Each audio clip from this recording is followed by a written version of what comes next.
Good evening, everyone, and welcome.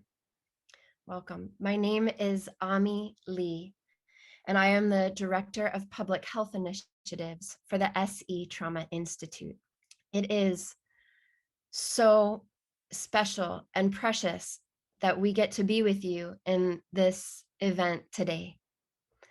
I want to welcome everyone with just our most heartfelt compassion from around the world for everything that you have been dealing with since December, and in fact, prior to December. It's been a difficult year, and we know that these kind of events where we can gather together can be a very important resource as we make sense of the uncertainty and the chaos and calamities of the natural disaster that we're dealing with. That said, while the majority of you may be students in our programs, we know today that there may be people who are not students in our programs with us. So I would like to tell you that the SE Trauma Institute is a global organization that trains therapists and coaches and bodywork practitioners around the globe on methods for bringing resolution to trauma. And we're expanding to create more adapted methods to create more crisis stabilization in moments such as these. So we created this program to spend some time with you and to make some of our resources available. I hope in every way it's helpful to you that we have brought our faculty and some of our practitioners who are emergency responders together today to offer some support for what you're dealing with. I will turn it over now to my co-host, our coordinator for the whole country of Croatia, Tatiana Korinovic, who has been instrumental behind the scenes in helping us get this program together for you. It was her conviction that we needed to respond, and I'm so grateful, Tatiana, to host this with you and to turn it over to you. It's really amazing that this panel is happening, and I cannot tell you how happy I am about that. I think you guys gonna love it. You're gonna get really a lot of good information that you can get into the field and apply it right away. And if you have any questions and you don't know how to write in English and you have a problem with that, we have a translator on the side who will be translating for you that. So he will type it for us. So no problem there. Now I'm going to hand the microphone to the faculty. We have a faculty who has been actually coming to this region already for a while. And one of the first ones is, of course, the one who is pioneering this program, this somatic experience in training, Burns Galloway. So I'm going to hand the microphone to Burns. It's lovely to see folks I know. And those I don't know, it's like, maybe I'll get to know you later as we move into another training. When I looked at the slide that was up first, it said expert panel. I do not consider myself an expert at all on disasters. You're probably more the expert because you've experienced it. I have not. So I don't pretend to come with anything really new to tell you. And you may hear from others who do. But I, as some of you know me, I have this orientation around being aware of who's here. Like I'm much more interested in this coming together experience. Now, my assumption is you will have come together in various ways already because you've been navigating many days since the earthquakes and still navigating. And so when I first thought about what to say, I thought, well, I don't know what to say. And I think that reflects the potential overwhelm of the context. It's like, my mind goes blank. I don't know what to say. I don't know what to think. And I think that would be a normal response that you might have, or folks you work with might have, is like, I'm blank, I'm gone. And so that normalizing the overwhelm, recognizing overwhelm, and that this work, whatever we're doing to support people, is about coming into contact, coming into connection. And that might be hard because there's so much distress, there's so much alertness, there's so much numbness that might result in the response. So just for a moment, if you let yourself see who's here, right? If you scroll through the screen, there are 3 screens on my computer, and quite a few people here who you might recognize, or you might know, or you might think, I've never seen that person before. But as if you're interested to see who's here, who's familiar and not, there may be a particular response that you like from looking around and seeing who's here. And it certainly, I certainly notice an impact when I look around and see people I know, and there's a warmth that happens for me looking around. Now, if you're not noticing anything as you look around, then just notice that there's something happening, which you might say is nothing. That's something. And so to be curious about your experience, because if you're the helper, if you're the one going into a situation with people who are navigating the effect of what happened, your presence is hugely impactful.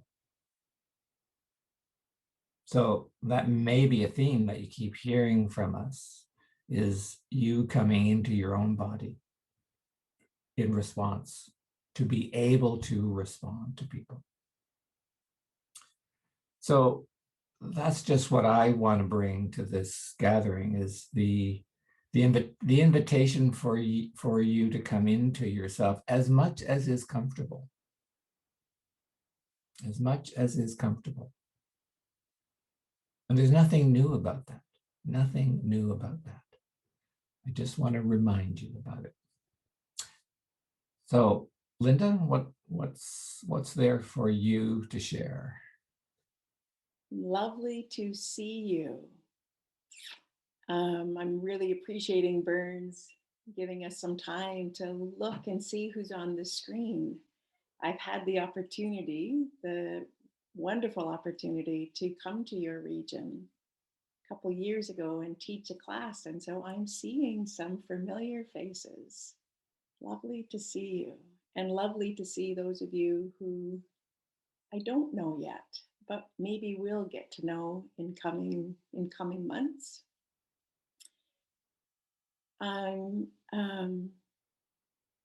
the thing that I found myself continually thinking about in preparing to come and have a little bit of time with you is the appreciation for what you must be experiencing with the combination of COVID and such a devastating earthquake. That combined with this idea, this belief I have that I think is so important in trauma work and at certain times in our lives, is us trying to stay in relationship with what supports you. That sometimes when we're going through a natural disaster or another overwhelming experience, we can get so concerned and motivated to help others that within that we lose relationship with what supports us. And there are certainly times when we need to be more intentional about staying in relationship with what supports us, staying in relationship with what supports you. And sometimes when we think about what supports us, if it's not close by, if what supports you is not close by, is not in the immediate environment, or has been impacted in some way, we can easily forget that we can still have the felt sense, the memory, the images of that person, that place, maybe that animal, or spiritual belief that supports you. I'm a big fan of the more access we have to support, the more access that we intentionally bring to our own connection to support, the more we are able to be present and help others. And so, just in this moment, if you're willing, I wonder if it's possible, just for a moment, to consider, to see what might arrive in your awareness without thinking too much about it, but just what might arrive in your awareness right now that's supportive for you. A place, a person, an animal, a belief. And if there is a support that arrives, just to notice what happens for you as you bring a little more intention and attention to what can support you, even though that may not be with you. What happens to your sense of presence? So, you know that even though we are far away, I'm here in Canada, and yeah, there's a long distance away between us. And even though there's that distance, I am, as I know many others are, holding you in my awareness as that possibility of support. So, with that, I will pass it along to my colleague. Thank you, Linda. And again, for me too, is really touching and moving to see so many of you that I know and some new people. And thank you also, Ben and Linda, for reminding us of that connection that we can have by just seeing each other on screen. Yeah. So I would like to write what Burns and Linda has said in terms of connection and the fact that they open up this interconnectedness field amongst us. It gave me the chance to bring some points that are essential for me when we're working with natural disasters. And that is that if you're working with yourself or with clients or people in support teams, please remember that natural disaster and particularly earthquake are affecting us on an intrapersonal, individual level, interpersonal amongst people, and as a community as a whole. What this means literally and practically is that we need to remember that not all the elements of what you're going through or what people are going through needs to be processed by the individual. Some of these elements belongs to the community, and it's important to differentiate so that you can help the person, help yourself to work with your personal challenges on the level of the nervous system, you know, activation and deactivation cycles, for example, resolution of the threat response, for example. But some elements really needs to be worked through and processed through with the sense of belonging to a bigger field. Like Linda just said, you know, we are far away and we still have a sense of being interconnected at some level. Also, Linda spoke about support and the importance to send support for ourselves, as well as the importance to provide support. So the idea of support that can be woven as you're working with people and as you support people is an idea that you can ask and you can give, and pendulating between what happens to me and what I can contribute to the whole. There are researchers that prove that social ritual functions or activities are extremely beneficial for the resolution of the collective trauma or natural disasters. And again, as my colleagues have mentioned, we have been already much challenged by the emergency response to COVID into creating social distancing. So we need to be creative with this. We need to be creative with how can we provide a stimulation for our social engagement system.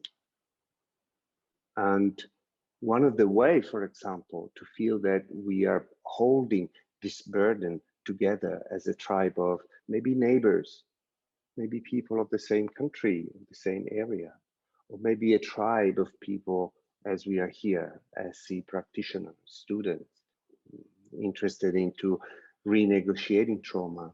That sense of belonging to a tribe, it's really important. So my practical suggestion when you're working with people is remember to weave between working with the individual, working with the personal response, and working or importing the sense of belonging to a group, belonging to a community, so that you can move from my personal process to this is something that is held by a bigger group than my own. And just maybe what we could also try out just now is to connect amongst all of us, a sense that we are here holding a small piece or a big piece of this experience and contributing to being together and to holding this piece. And see what happens if you realize that all of us are here tonight to just bring a little bit of presence or a little bit of ourselves, holding a little piece of this together as us. Such event doesn't touch only me, doesn't touch only each individual, it touches us as people, as humans. So just 1 minute to sense what happens inside when you know that us as a group are holding this space. And just learn something about how that affects you. Well, I'm passing it on now to Leanne. Hello, everyone. Um, I appreciate all the effort all of you are doing to stay here together in order think about how to give support for others. I make mine the Burns, the Linda, and Kev words about how it's important to take care of ourselves, first of all, and then orient ourselves, orient in the environment, orient to the people. And it's important to remember that we lost when we pass for this kind of event, we lose our sense of gravity, our ground is affected. So the vestibular system can suffer the impact of the earthquake. So it's very, very important to ground it. So I would invite you right now to do this. Maybe you can push your feet in the floor, and maybe you can push your back against the chair you have now. And maybe if you have some support for your arms, You can push your arms also against the chair support and feel your muscles, feel your body, and take some time feeling your strength, the strength of your muscles, and then relax again. And try to notice how are you right now. Try to notice if something changes when you do this exercise that probably you already know. So push your feet, push your back, like I'm doing now. Push your arms, and then relax again. And another very simple exercise that you can do with you and you can do with people that you want to give support is the orientation. Slowly, slowly.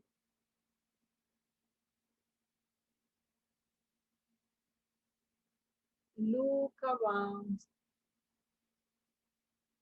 look around, and try to find things that you like. Maybe you can find a flower,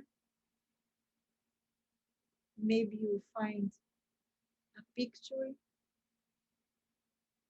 or maybe you come back for the screen and you look at one colleague that you know, that you like, and come back for your body and observe what happened.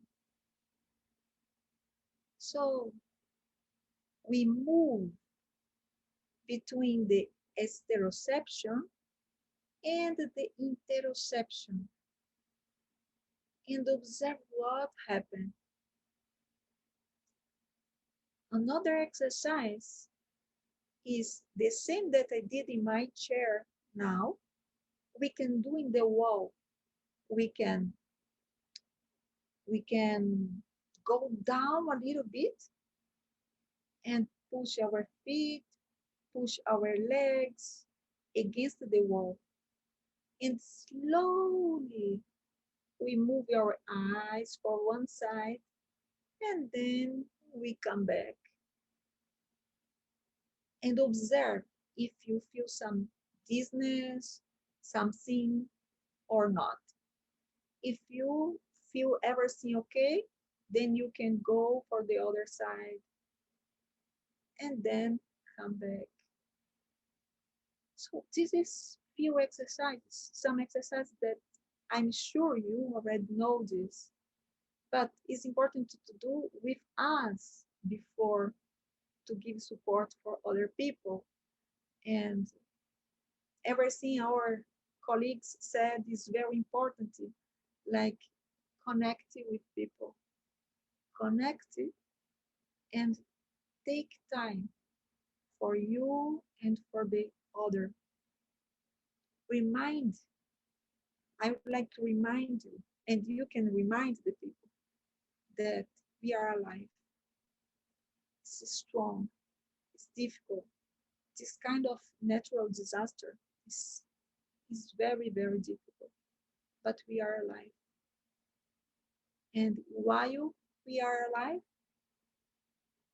we can try to connect with the life inside ourselves, the life inside the others. So I honor your difficulties, I honor your pain, and I honor your compassion. I pass my time for Glenn's now. Thank you. Thank you, Leonie. Such good advice. And my heart is with you all. I'm actually going to stand up right now. And I'd like to encourage anybody who feels comfortable standing, if that works for you, your body and your computer, to please stand up. Because weight bearing is one of the things that helps our vestibular system that balancing system of knowing where we are in space and also how fast we're going or how slow we're going, and also those proprioceptive elements in our joints gets stimulated as well. That helps us feel where we are in relationship to the ground. So let's start with that. A little bit of wiggling of wrists, just feeling that, just starting. And this is something you can start with very gently with clients. And now beginning to just feel how that feels in your body right now, just with that little bit of movement in the periphery. And now we'll work with wiggling toes, feeling toes, lifting them up and bringing them back down on the ground again. Toes are really important for balance. And now wiggling ankles a little bit, lifting them up and down, lifting the heels up and then bringing them down. And notice what happens. Our attention moves downwards. So one of the most primary levels of safety that we are working with after an earthquake is relationship to the ground, as Leonie was explaining and showing us. Right? Now notice what happens as you pause. What happens for the system overall? Even doing a little exercise like this, it might seem little or it might not right now for your own systems, can bring some powerful feelings about, can I feel safe? Is this safe enough? Is this ground safe enough for me? So I always encourage orienting alongside this, as Kavi and Leonie were mentioning, well, everybody was on our wonderful panel. And I'd also like to encourage folks in terms of establishing that sense of safety, right? And this is relative safety, which is incredibly important to remember when we're dealing with aftershocks, and the sense of the what if that naturally comes to a natural disaster survivor. The what if, right? Which keeps the system in that higher state of alert, right? So one of the ways to increase the neuroception of safety is also to start to notice also the orienting from a more peripheral gaze. Oftentimes with that quality of attention being very focused, there is also an encouragement of more hypervigilance. So a little exercise to help bring a peripheral gaze, that kind of gaze that happens at the periphery, right, is first bringing the fingers in front. You can all try this and focus. This is the focused, more sympathetic gaze when we are tracking for danger. Notice how the eyes feel, how the body feels here. And now bringing the fingers out to the side. And I know I'm trying to keep my fingers in the frame here. So you could have your arms all the way outstretched and your fingers just to the very outer edges here so that you can just barely see them, and just wiggle them so you can still see them. Right. And as you wiggle them, just being aware, letting the attention go out to the sides of your awareness. And then dropping the hands. And notice what happens. Notice how it is to take in your space from here, the space around you in your physical location right now. And what's that like? Yeah. And sometimes as we do that, more natural, spontaneous movements towards orienting begin, which don't occur when we're in that more focused, hypervigilant gaze. Great. So I also want to encourage you as SE practitioners or learners working with folks is really look for those signs of urges, impulses to co-regulate.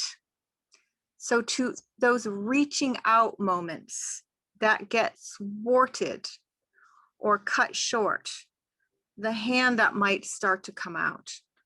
As human beings, we are wired to reach out, and with shock and trauma, we can inhibit those or stop them unconsciously. Also noticing for those impulses to self-soothe. So while if you're still standing, you can do this sitting as well, of course. I'd also like to just have you do a self-hug here. So your right hand underneath your left armpit and your left arm on your right upper arm. And here you can just feel into the containment.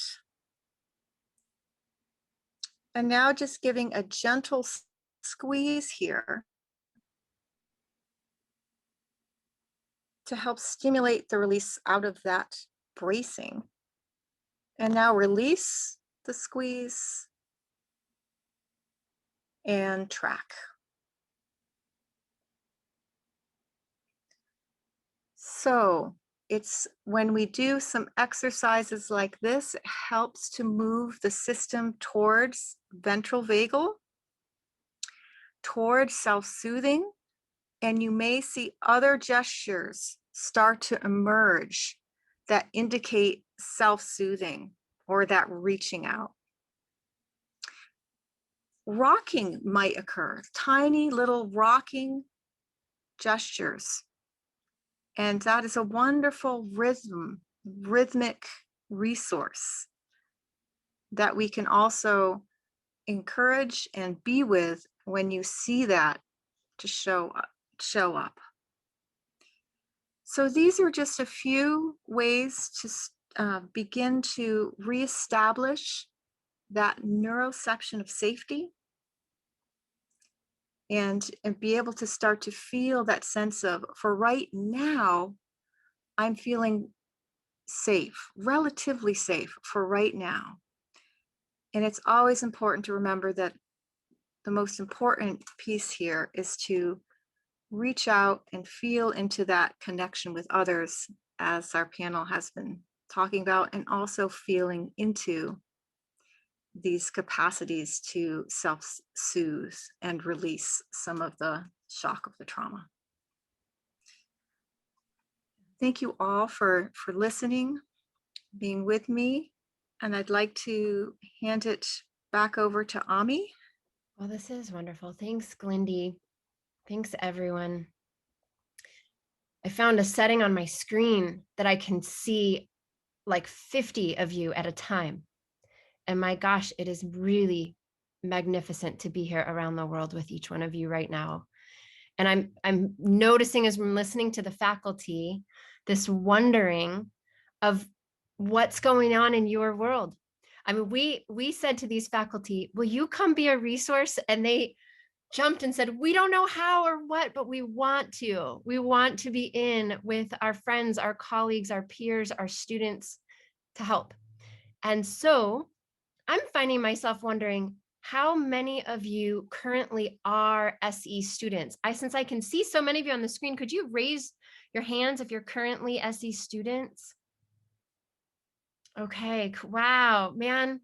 2 cohorts are happening in Croatia. Like, we're changing the world of therapeutic support. I'm so glad to be there with you all. How many of you, when we say SE, and I'm sorry I'm saying this in English. I wish I could speak your native language. How many of you, when we say SE, are like, I don't know what you're talking about? Would you raise your hand just so we can make sure we're really caring for you? Okay, it looks like the majority of you are with us then. These are some helpful exercises. Yes, can we see a nod of heads? You're getting some ideas as you're supporting people of ways to get grounded, oriented. In the 12 natural disasters I've worked, I found people get very diffuse and urgent and confused and upset. So we're going to start to move into questions now. We have one really wonderful one in there, and I'd love for you all to start thinking, what are the questions? What's on my mind? What can this group of people maybe speak to that could help me in the response efforts I'm doing, or in your own world? You've all been through something very traumatic just now, right? So, or the majority may have. So Tatiana, would you want to read the question and we can begin to explore that, and then the faculty, however you'd like to respond? Yes, we have a question from Maya.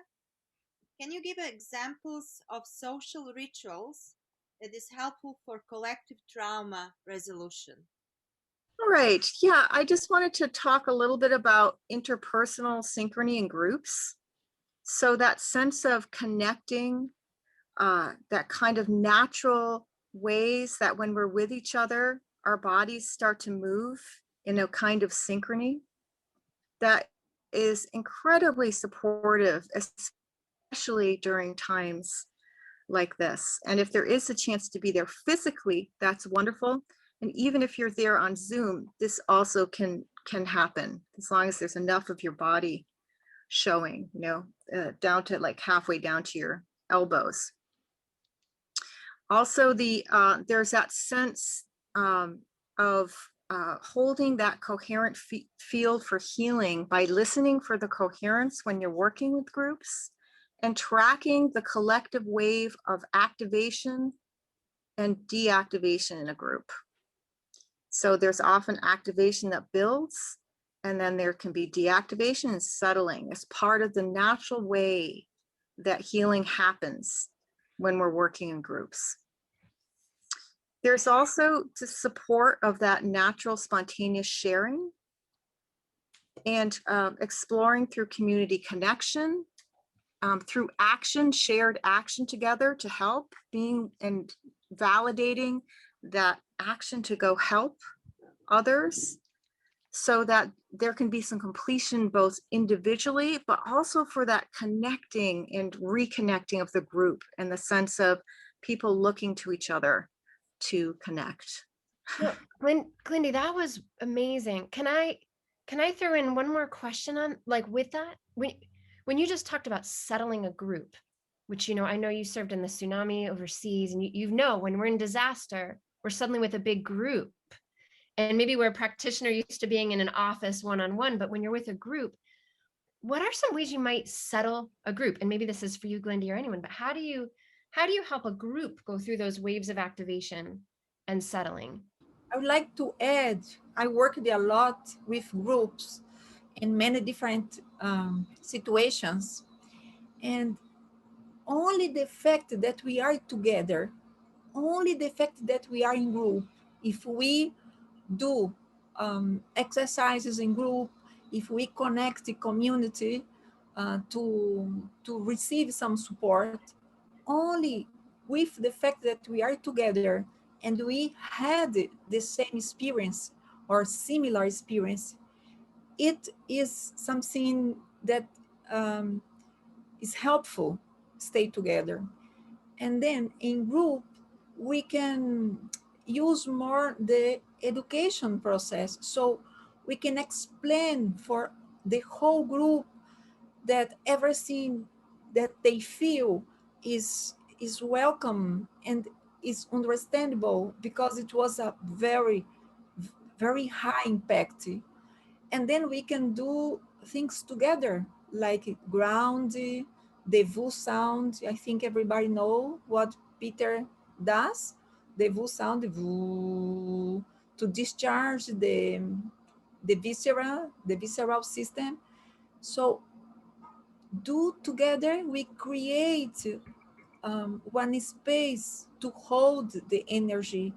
And also because the ventral vagal, as Linda said, as Bernie did, he was here connecting with you. And so, okay, just it. I just want to add something to the ritual element of what Lindy and Leanne has already opened. And when we look at ritual, it has something to do with a coherency, a consistency, and a repetition.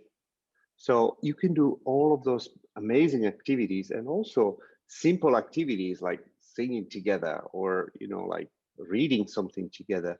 But it helps if it has a repetition, if it has a sense of, okay, in this day, one day of the month, we meet and we do this thing. It's like gathering in rhythms so that we know that we can expect that at that day, this will happen. So it creates a sense of meeting and going, a meeting and going in a predictable sequence. So that's the idea of ritual. So we all together know that we meet at that time. We do these things. We start the meeting always in the same way. We finish it always in the same way. It's about recreating natural sequences within ourselves and the group. And I just wanted to follow up on what you're saying there, Kavi, so beautiful, in terms of that sense of ritual and the sense of engaging. And that can come through, engaging with something where there's some fun, right? Some humor, something that brings people together. And then pausing and having people feel that, to feel what that's like, as there's a building of a collective field that occurs. Also, when there is spontaneous sharing, whether it's from kind of energy or passion to help, or pain, sorrow, loss.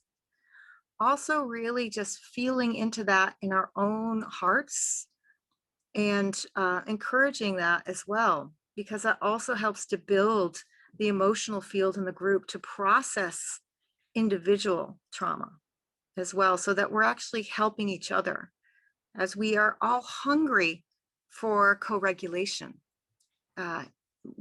without natural disaster, but even more so when we're dealing with something like what you've experienced in Croatia.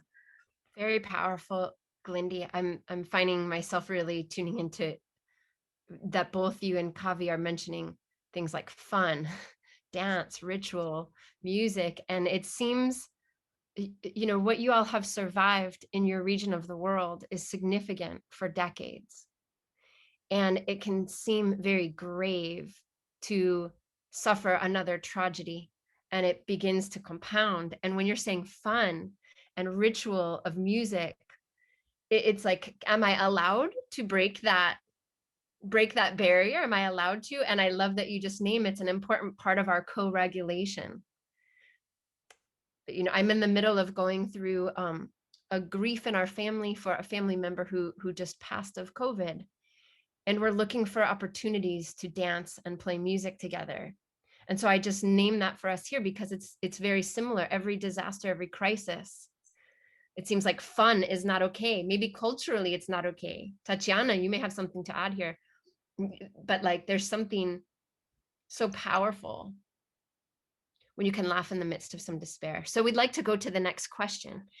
And I see a couple coming up. So we will go until the top of the hour, and then we'll take a break and go into the next panel. So we have 2 more questions to go to. Tatiana, do you want to read the next? Can you give us some examples how to work with challenged children, which being afraid of earthquakes, started feeling sad, cry a lot, vomit, refuse cooperation? So any of you feeling compelled to answer these questions? In terms of the vomiting and the feeling of crying a lot, I get curious around the vestibular system and the vestibular imbalances that are happening, that are being processed. So that basic trust that an infant has for the mother, there's also the basic trust gets shattered with Mother Earth. So how do we help to reestablish that? So it very much is about connecting and on the feet, gently beginning to engage that vestibular system in relationship with hopefully a trusted caregiver, to begin to start to release some of the shock and trauma from that relationship with the ground, becoming so overwhelmed, right? And there's lots and lots of periods of settling and quiet time as well. Often there's a rhythm between them and working with kids around this. I think the children need to have some solid base with the adults in their life. If the adults are also shaken, then it's going to be harder for them because they're pinging off the adults in their life and all the other people around them. And so I would want to see if it's possible to give the adults in the child's life support, who then can be a more solid pinging vehicle or resonant body for the child. That there's an activity that I probably talked about in the training once called feet on belly. And so for the kid to lie down and put their feet on the belly of the parent or the solid adult, and the adult holds the child's legs at the ankle, giving some solid support to the proprioceptors there. And with their feet on the belly, holding at the ankles, the adult just breathes normally, and the child is lying there, and they get to feel the rhythm of the breath through the feet that can go through the rest of the body to support them to settle. And what can happen is the kid just falls asleep. So for children who are having a hard time to settle, if the adult has enough settledness within them and they put their feet up against their belly, and you can do this with each other, you can do this with adults, but the question was about children.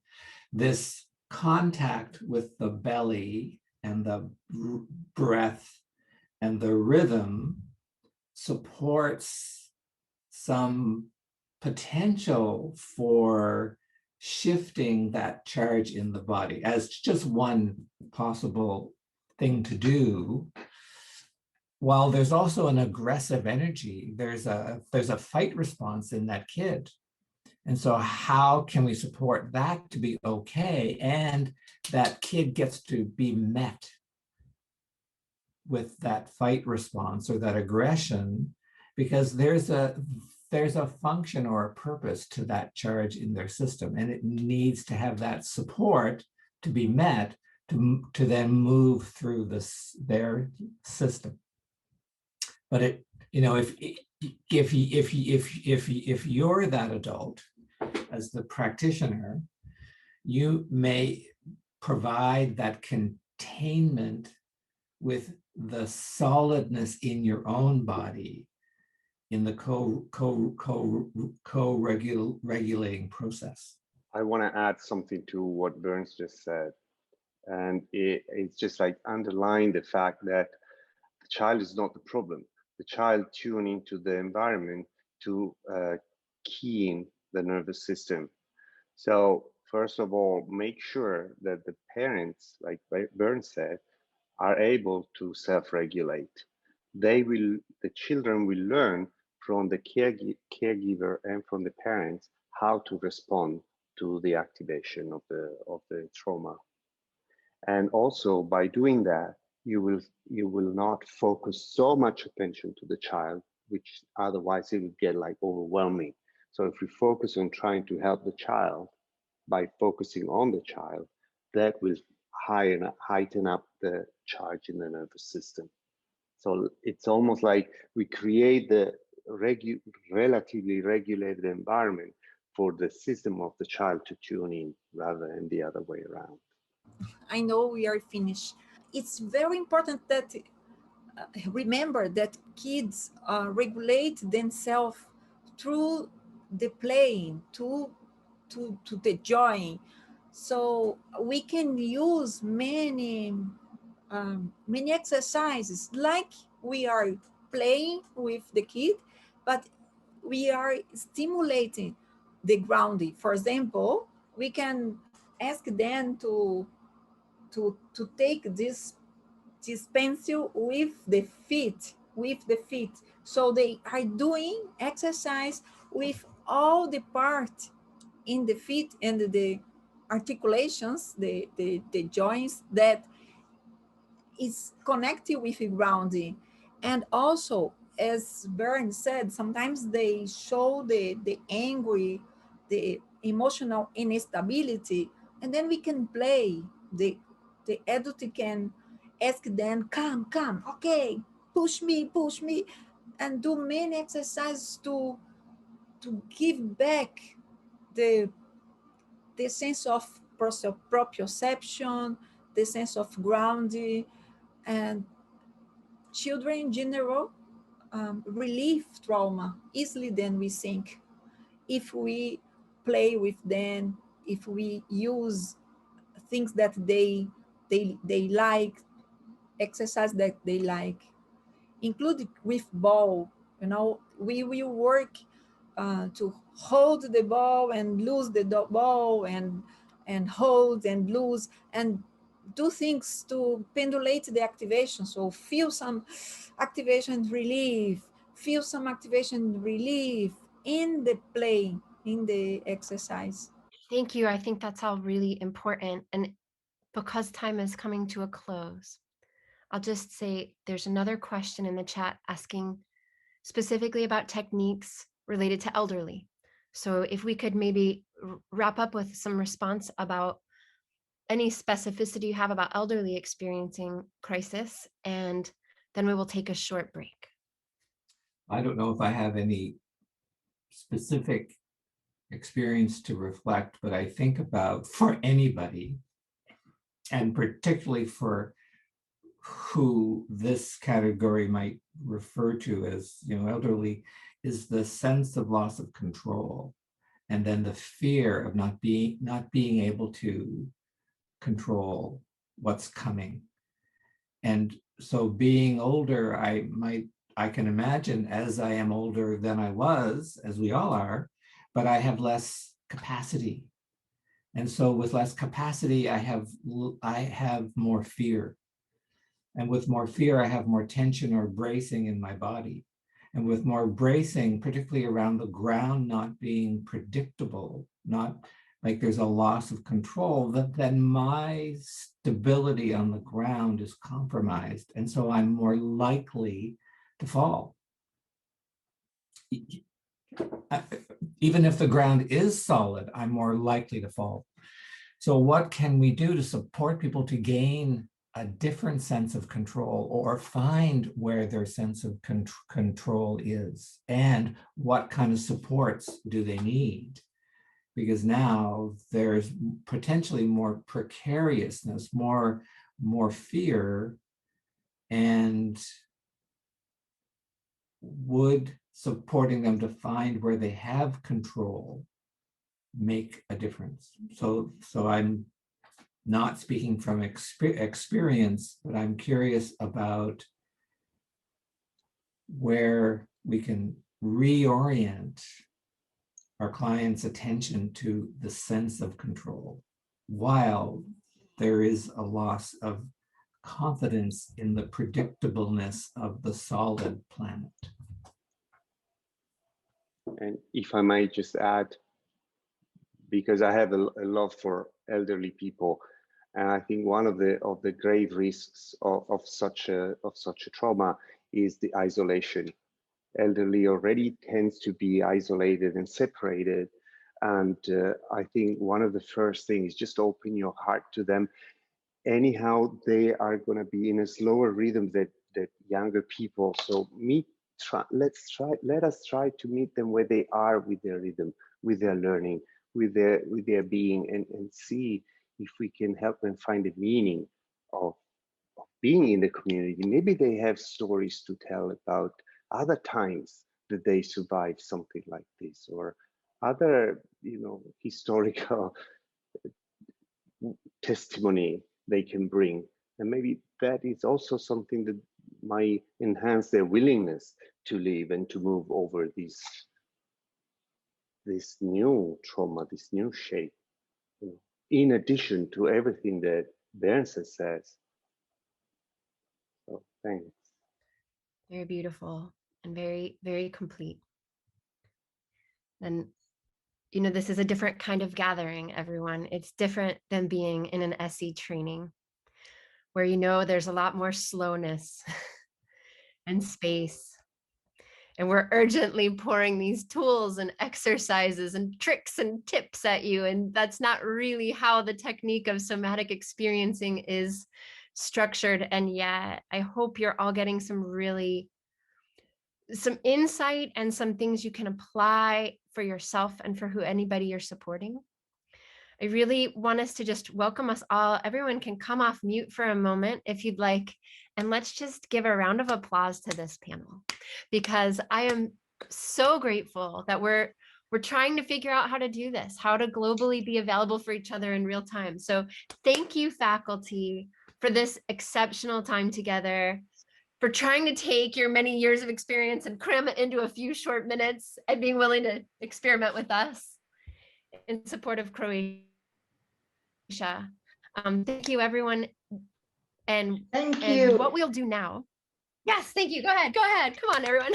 Thank you very much. Thanks.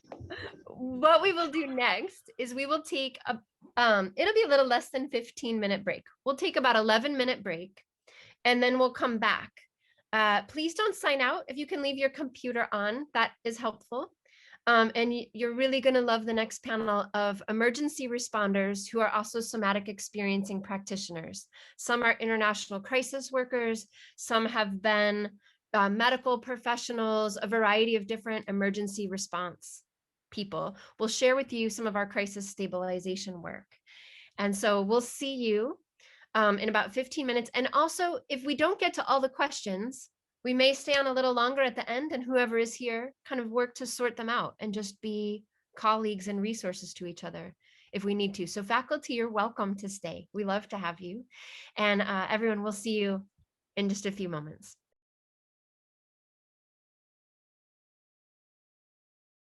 On screen.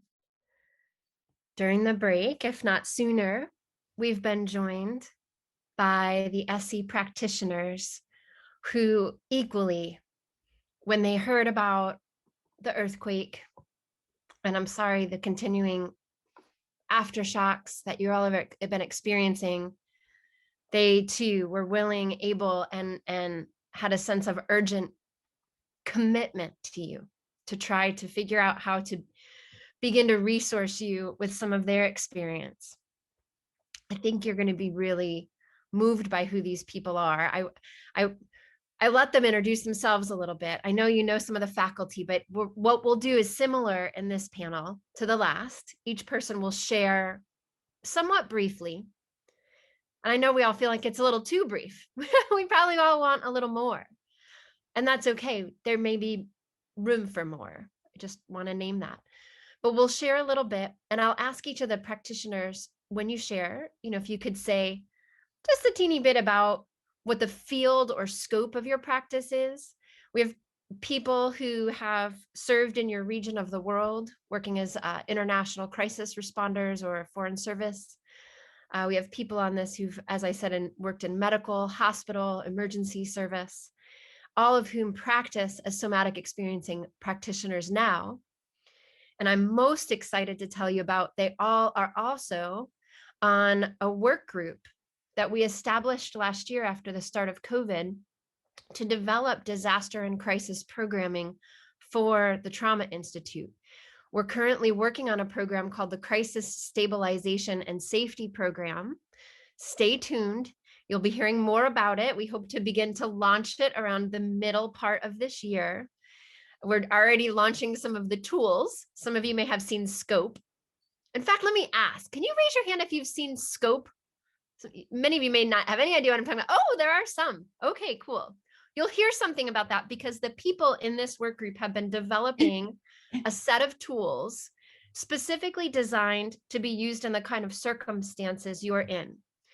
So where SE interrupts, well, where SE helps resolve trauma after we've experienced it, that crisis stabilization is looking to interrupt the acceleration into hyper or hypoactivation, to interrupt it and prevent, reduce, or somehow affect the impact so that it's not so deep, so long lasting, or so likely to cause post-traumatic stress.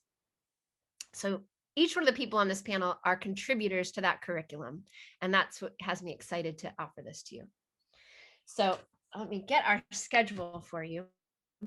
I'm having them rename themselves so you know when you look at the screen who among us is it. On this panel, I have Beth and Colette and Thayer and Kathy and Diana and Lisa. And so I'd like to go ahead and, I just want to name Tatiana is she's a newest representative on the panel, having survived the wars in the region where you all live. She's, and many other things, have qualified her to be a profound crisis responder amongst us on our team. And we're happy to have her on it. And so, Tatiana, I want to invite you in this panel when we get questions, if you feel like you can respond from your movement and SEP background. I know that would be a huge addition. Okay, so that said, no further ado, as the people are talking, go ahead and be putting questions into the Q&A, and we'll look to take them at the end as well. Okay, so first of all, I'd like to just turn it over to Beth Cole. And if each one of you, when you speak on the panel, if you could then turn it over to the next person on the list, that would be very helpful. Hello, everyone. It's so great to be with you, and thanks for hanging in with us. It's such a late hour there. My son lives in Madrid, so I'm used to having to interact with him at all hours of the night. So I know it's difficult to stay focused, but I think that hopefully together we can help you move the dial in your country. Just my scope of practice increasingly now is working with institutions. I am helping to build mental health care systems using SE techniques at both the U.S. Agency for International Development, which you might know, U.S. Department of State, and a bunch of NGOs, and it's extremely gratifying. So when we talk about group work, I guess I'm doing, lots of major institutional people, folks that have, many people in their institutions. For me, this is really special. I was in and out of your country during the wars in the 1990s while working in the US Congress. So I saw the worst and I saw the best. And one image for me stands out. I landed in Zagreb with a member of Congress at the same time that tens of thousands of peacekeepers were arriving to implement the Dayton Peace Accords. And yeah, I saw troops with a lot of weapons, and it was disturbing. But I also saw the main square in Zagreb, and there were people out at 10 o'clock, 11 o'clock, midnight, just strolling, holding hands, laughing, talking, gathering in groups. And for me, I just keep coming back to that, because what is it that allows the human body and the human spirit to experience that kind of joy and that kind of normalcy after all of the traumatic events that occurred in Croatia and your region? It's that coherence and that resilience that I just want to touch on briefly. Again, in 2014, I was at the U.S. Agency for International Development working on the floods that occurred in Bosnia and parts of your country. And again, I saw, yes, trauma, but I also saw resilience and strength. So I think we need to find and focus on the coherence not only in the individuals, but in your collective spirit there. And once we put our attention on what is working, as I've learned when I was an SE student, and what is working, to be as present as you are, or as the people that you are attending to are.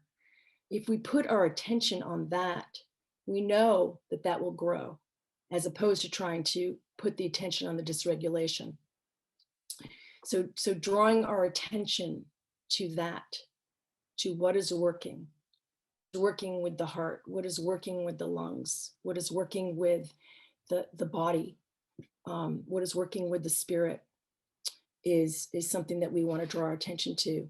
I know that you maybe in your SE training, you remember the stream of life model, where we're going along the stream of life, and there's rocks, and there's stress, and there's trauma, and there's events, and we sometimes keep going. But when there's an event like a war, when there's an event like the earthquake and the aftershocks that you experience, it kind of breaks out of the banks of that stream that are containing our experiencing, allowing us to move on. And as we have learned, that traumatic event, that break creates this vortex, this trauma vortex that can threaten to put people spiral down.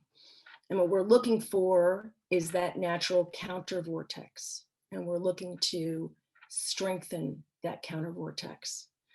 And so in all of the work that you're doing, both with yourselves and with your community and with individuals, I think that that's probably the most important thing that I want to relate to you. And I just want to give one example of an exercise.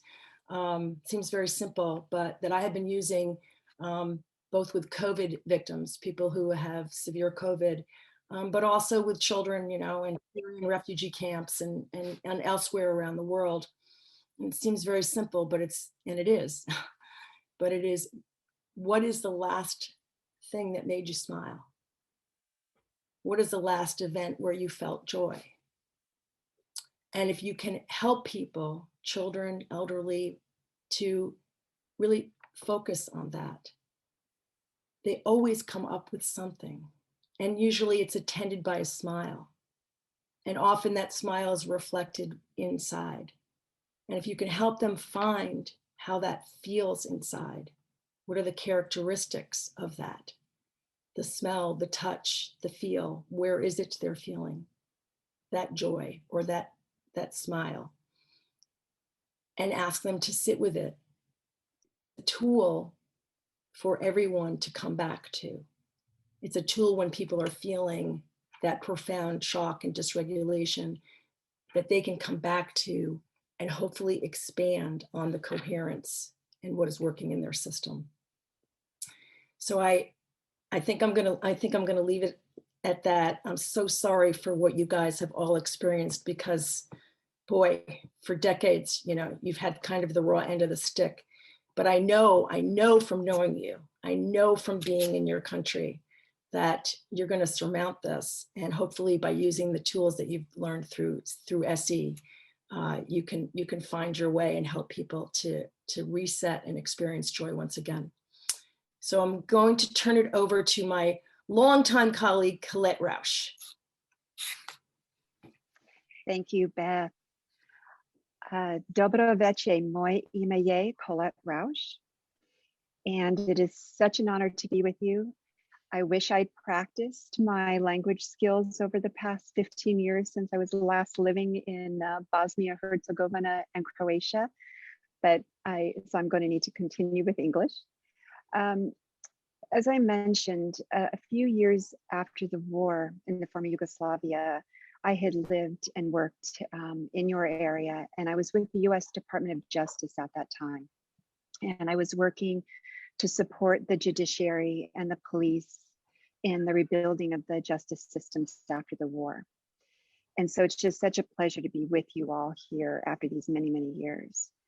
So based upon my experiences, I wanted to focus my remarks on a few things that I have experienced as a peace building practitioner My work was working with groups in conflict, engaged in the aftermath of wars, and engaging in peer support for colleagues, peace building colleagues, and justice sector and police colleagues who had experienced a crisis or ongoing chronic stress that was either emanating from working in a war zone or the aftermath. And also my experiences of being an earthquake survivor during the San Francisco earthquake of 1995 here in the US. So I very much resonated with the comments of the system feeling not grounded and being up in air. That resonated deeply when the faculty was talking about that. And I wanted to talk a little bit about how when we are in fields of work that are designed to be of service to individuals or communities, and we show up with that desire and intention to be of assistance and support, that speaking for myself and the desire to help and be of support, we can sometimes feel this sense of urgency to not only help, but to fix the problems affecting individuals in the communities we're living in. And oftentimes we can, especially for first responders or supporters, and we're working directly in crisis and conflict settings, we're often action-oriented people and wanting to get the job done, so to speak. And this desire can show up in our nervous system and our bodies, and it can feel like a forward-leaning momentum, this sensation of almost energy coming out in front of us that is moving forward, or we're pulling forward into it. It's like a push. And it's this desire to do and to act. It's a mobilization of our system to act. And that desire to fix the situation can often be amplified, especially if we ourselves have experienced the crisis at hand too. If we're living in the same environment and we're trying to be of service in that environment, and we are experiencing exactly the same type of crisis or event, the traumatic type of event that is also experienced with those we're working with or in our communities. So oftentimes, at least for myself, I notice sometimes that desire to move forward, that energy to fix, can come from my own wanting to have a sense of control, my own system wanting to feel safe by fixing my environment and keeping some level of order.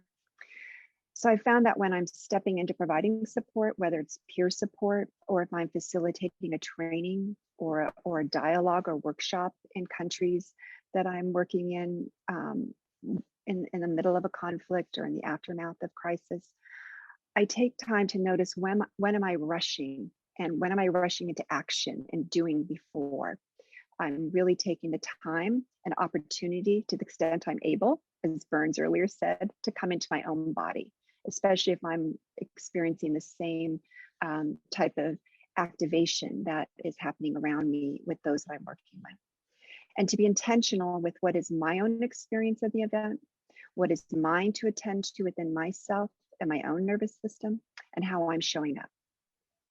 And then being very clear with myself on what my role is at the moment when supporting another person, and my intention to honor that relationship and the other person's agency and own power. And then this brings me to the really critical and important aspect of self-care that was mentioned a few times in different ways when the faculty members spoke. As I mentioned before, many of us working in crisis environments are can-do people. And we can sometimes let go of self-care when we are caring for others. It's very natural.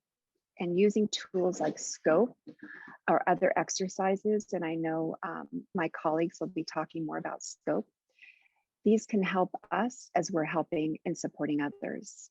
And it allows our own nervous system that needs support so that we can do what it is that we need, and to have a recovery time so that we can avoid overwhelming our system, and also that we can be better present with those we're working with. And then looking at also that we're human beings and not human doings. This isn't a saying or a joke, as Beth mentioned, but I kind of say this all the time to myself when I'm out there in an environment. Oh, I'm a human being. It isn't a human doing. And that's my little marker that when I say that, it reminds my body and my nervous system to let go a little bit of that forward motion of moving forward in a fast pace. And then in conclusion, when we're looking at something as complex as a war, or a natural disaster or a pandemic, or in cases as you're experiencing, all three that have taken place over a period of years in the environment, can only really be addressed with one step at a time. And when we take care of ourselves and what is in our own ecosystem, and specifically our own health and well-being, and then when we're mindful of that and how we are responding to the environment and what we can do to resource ourselves, then that's how we can show up in a relationship and be more available for a relationship and to support those others around us that we're working with. So Punavala, and I will now turn it over to, I believe, Ami. Who am I turning it over to? There, who's going to do some wonderful work on talking about scope. There. Thank you. Following up some heavy hitters here. Thank you, guys. And again, to all you out there, I can really only imagine, because I haven't been in a circumstance exactly how you've been. My training, I come from a psychotherapy and emergency worker background. I was an EMT for a while. I've worked in director of nursing homes and hospitals, worked at school shootings, floods, so a lot of different settings. And I've been very excited with the CSS project here at SETI. And so I'm gonna, with Colette's kind of nice segue about talking about the scope tool in 5 minutes. So that's the challenge. And I just want to say too that this tool is flexible and you can use it in lots of different ways. And I think the skill that I've noticed of working in disaster is having some knowledge about the specific circumstances of that disaster. So as I go through these in 5 minutes, I want to also emphasize the relationship to the ground and the relationship to betrayal of the earth or whatever we're using to ground ourselves. There's always the relationship to the surroundings, and so this is a very specific context as you guys are in it. So this tool can be used, like Colette was saying, with yourself as you're doing it, which is nice. It can be as a suggestion. It can be the concrete pamphlet that you give somebody that somebody needs, that somebody doesn't look at and then looks at later. It can be something that you can explain after an event. It can be something that you can use during an event. So it's really flexible, but it gets very concrete, which can be really nice for people sometimes. The S, of course, this is in English. So the S is slow down. So this is just a taking 10 steps or any steps slowly and noticing the sensations on your bottom of your feet. And again, in this specific circumstance, perhaps this can also help in helping slowly restoring trust with the ground and restoring trust in grounding. These can be done in any order, or you can not do one, you can skip one. There's not any sequence to this. Connect to body or contain is another way of thinking about this, which is a great thing. And I always encourage people to try is you put your hands underneath your armpits, you cross your ankles, which you can't see, but I'm doing. You lower your head and breathe. It can be nice. You can do it sitting on a bench. You can do it standing. You can do it sitting down. People have different bodies. You can go down lower. Go down lower on your body if this is difficult for people. Maybe you have one hand up here. You can do different pressure, but it can feel nice to contain. Again, people often in these circumstances won't ask for explanations of what this is. So this can be really helpful for somebody to gently invite coming back into your body if that's what they need at that time. Orient, the way it says on this sheet, is to look around, noticing shapes and colors, letting your gaze rest on something pleasant or comforting. Again, these things can be That's one way to orient. You can look for pleasant or pleasure and let your eyes rest. Other ways, as you guys know, as we're studying SE, you can look around in general, making sure you're moving your neck.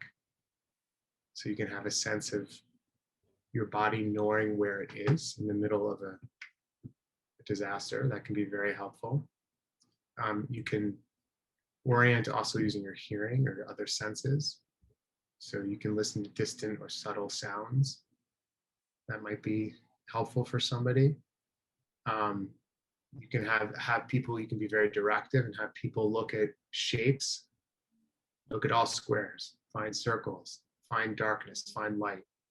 And again, depending on the circumstance of where you're in, it might not be beneficial for somebody to look around because it might be overwhelming. So being creative can help. Pendulate, so this is a SE term that has been adapted for this model here. So noticing a place of ease in the body and a place of tension, slowly shifting between ease, tension, ease. Somebody might understand that right away. This might be a little bit more help with somebody, right? It might be them touching a place of ease and moving to a place of tension, a little bit more active work with somebody, and then they can learn how to do that with themselves as well. This might be something they're doing later if they're feeling very activated. And then engage socially. So connecting with people you know and people you support. Of course, in some ways, this is the most important thing. And to really, like we're doing now, creating community, reaching out, knowing when somebody might need a little bit extra help, and making that extra push to connect, and create community again. So this is a nice tool. I've used it a lot with people. I've been talking about it a lot. I've been kind of teaching a lot in different circumstances. And it can be really nice because people can remember it and they're pretty simple things to do. Some people really love to contain, some people really like to slow down. And again, holding in mind the circumstances and the existential crisis of a disaster like a flood or an earthquake, in the context of this, to help people restore trust with their environment, with people, and the circumstance, especially if they're people helping other people. So self-care, self-care, self-care. So let me see, is there anything else on this? So I don't know if this is going to be translated, but it's pretty easy to memorize. But it's a great tool to use, and people really like it.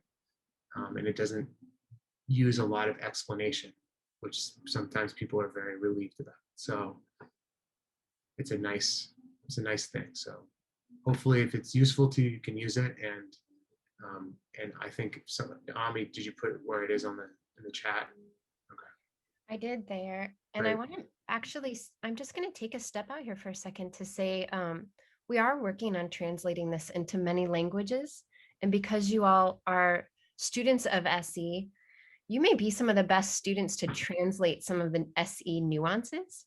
So, stay in touch with Tatiana, and maybe that's something you might want to volunteer to do for the Institute, is to help us translate this into your language. Or several of you probably speak more than one, I'm sure. You're outside the continental US, so you probably speak 10. But we'd love any support we can get from SE students and SEPs to help make this available in other languages. Thank you, Thayer. That was wonderful. Hi, everyone. I'm Kathy Allen, and I'm a registered nurse, and my focus is on helping nurses and on educating them about trauma. In the world today with COVID, nurses are totally overwhelmed, and so many of them, when they hear about self-care, what they're told to do is to get a massage, eat well, sleep well. And it's pretty kind of a little more superficial than what we know that self-care can really mean, as far as taking care of your body and taking care of your nervous system. Now, nurses today are really rewarded for being in hypervigilance and hyperactivity. They're overworked, and they're called heroes for being able to override their nervous systems and take care of an enormous amount of patients. What we're seeing today is a lot of nurses are going and are depressed. They're exhausted. A lot of them are saying, I'm leaving the profession. This is too much. So what I've done is having such a really respect for the crisis stabilization and safety aid, because these little exercises that Thayer was just talking about can be done on the job while they're in the middle of a crisis to help to stabilize their nervous system. So it's really been responded to very, very positively. I also have founded something called the Trauma-Free Nursing, which is a program to teach nurses about the felt sense, neuroception, proprioception, all the things that we learn in SE. The difference between what I'm doing in my program is that SE is a program where you can, therapists can work with their clients in a lovely setting. They have a nice quiet hour to spend with people, and nurses don't have that. So we've created something that will help them be able to work in the environment that they're in. And the crisis stabilization and safety aid is a perfect introduction for them to be able to do that. I have many years experience working in hospitals and working in the intensive care unit and working in other units. And one of the things that I'm noticing that nurses are doing today is something that we talked about this morning, which is on some units, people are starting to sing, and they're singing silly songs to each other and everybody's joining in. So what we're having is people are able to sometimes able to engage in a playful way rather than just in a crisis way. So that's very, very helpful. Yay, thank you, Kathy. I'm just going to name something that's really inspiring to me about you and maybe to the rest of you all is, Kathy took her profession as in nursing and completely adapted SE to it and serves that population. And we all know that while the nurses and medical professionals in your country are in the same spot right now, aren't they? So some of you, I just want to really empower you, encourage you, and inspire you to, in the midst of an earthquake, and continue to, as you develop your practice, pick out if there's an audience you're particularly moved, because you understand, like Kathy says, she said about the scope tool, I can't have nurses in an intensive care setting orient visually to safety because it doesn't look safe where they are. And so if you know your own profession, your former profession or something you're interacting with, you can develop programs specifically adapted to them, and that takes SE further. So thanks, Kathy. And then we have a question. I'll ask the panelists take a look at the question in the chat about orienting to sound. As the next two will speak, we have Diana and then Lisa, and then we'll open it up for some questions. Hi, everybody. I am Diana Ackert. I am a mental health counselor and a United States disaster search and rescue canine handler. And I'd like to just touch on and really acknowledge the challenge of working in a disaster impacted community when we are actually part of that community. We have the communities that we serve, and then the teams and our coworkers that we are working with to serve that community, our community, and then managing our own self-care. And also having our own loved ones and responsibilities to attend to as well. That is a lot. And the attention to our own self-care can be quickly drawn to the needs of others at any given moment. If we could just take a moment and draw to mind the people in your life that you might like to share these skills with and the support with. Your SE skills that we can support each other with, whether it's loved ones, your teammates, and the people in your community. By sharing these skills, we can strengthen the support to and from all of these levels, from our community, our coworkers, personally, and our family. We can look for windows of opportunity to offer the support for ourselves and others. And when it comes to supporting, helping the helpers in these situations, we can take the time to support someone in slowing down when it is appropriate to do so, to connect with the body when it's safe enough to do so, to orient to the present, to what's around us in the moment, to pendulate through those big emotions, the internal experiences, and the positives, to acknowledge our inner experience, to support each other in the transitions between external focus and internal focus, and to support each other in engagement across the board. So with that, I have the pleasure to transition to one of my mentors, Lisa Ledoux. Hi, everybody. It's really good to see all of you. I have an experience, I have about 20 some years in disaster experience, maybe more than that. I quit counting at a certain point, but I started in disaster response in 1996 after a hurricane in Puerto Rico. And in my years of experience doing disaster response, I went to the Pentagon in New York City after the terrorist attacks of September 11th, 2001. And then in 2005, I started doing international disaster response work in Thailand, India, China, the Bahamas. I'm also a volunteer, or was a volunteer firefighter for 8 years up in the mountains. And so I have a lot of experience as a first responder that I threw in there just to make sure I'm a really good trauma guinea pig for myself, so I can learn from what impacts me. And that's where a lot of what I have to say comes from, is just my experience. Everything everyone has said on this panel and the one before was just tremendous. Self-care is obviously the number one thing we have to consider. Maintaining that self-care with Diana referred to is especially challenging, especially if it's our own community. We have lots of different challenges personally and collectively, community-wide. So that makes it all the more difficult. And so I want to take that in just a little different direction and talk about the team that we may have as we're going out to do this work. And if I'm putting together a response team, I want to tell you that the thing that I look for, number one, and hopefully it will all make sense after hearing everyone else, is the ability to self-regulate. Because a person's, if they don't have the ability to self-regulate within that trauma void. So I will look for that first. And I encourage you to really look at that as a necessity in a trauma team member. It's more important than the clinical skills.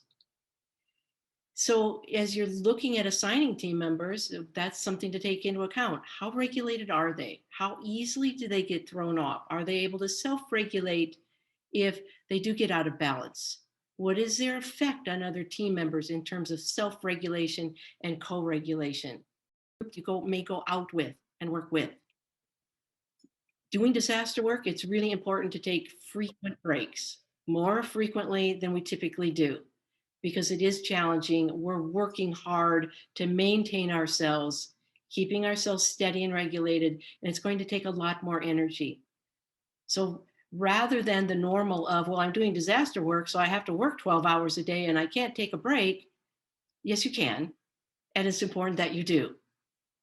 One of the things my fire chief taught me when I started in firefighting, meaning I need to come out of that emergency, that this is mine, I have to do it, I have to take care of everything, and go back into settling, realizing my one role within the system that's all there to help, and realize this is not my personal emergency. Take a break. At the end of every day, I've learned, especially when I was firefighting, but also on disaster responses, to assess myself my body for residual activation at the end of every day. My body is still vibrating. Notice that. Assess my body. Pay attention to it. Let my body regulate all the residuals from the end of the day if I can. And that may mean getting in touch with a team member for a little co-regulation.